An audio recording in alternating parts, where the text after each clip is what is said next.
The dialogue sought to foster collaborative discussions among key stakeholders to explore and unlock the potential of cross-border trade as a catalyst for Uganda's tenfold growth strategy. So the first initiatives as Trademark Africa was to bring these entities together so that they can be able to work together. So what happened was to upgrade 7 cross-border one-stop border posts. And these upgrades really were to have administrative blocks so that everybody can be able to sit together and work together to improve the process flows.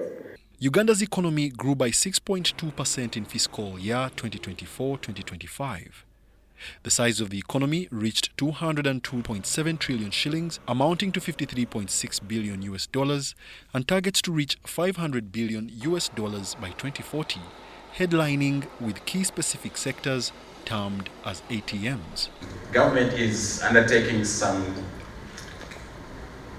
investments in the region in order to harness regional trade. We're doing joint investments in Congo, that you know very well. We're undertaking some joint investments with South Sudan. And we're going to be undertaking also, recently read in the newspapers, to Central African Republic. And the government has been steadfast in trying to stabilize these markets. When we go to Congo with our military and to South Sudan, it's not because we are really interested in fighting there, but actually trying to stabilize those markets.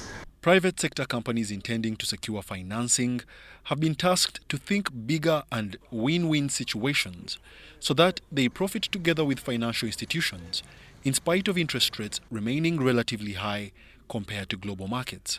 What we have done now is to escalate this discussion and proposition to the region.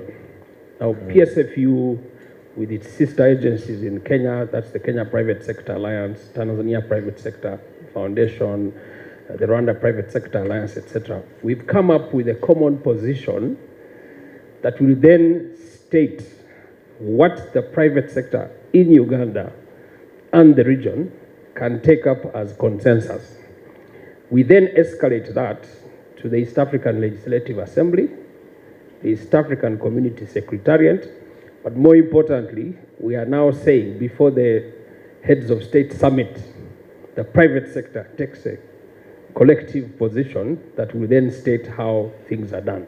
That let's not be super dependent on only oil, because Uganda has so much more opportunity. If you think about the 10x economy, it actually looks at the multiple resources, multiple opportunities, multiple pillars that we have of growth and transformation. So what do I make out of it? I think clearly we're going to be winners in the region. When election comes, we just have to be careful that we don't overspend money.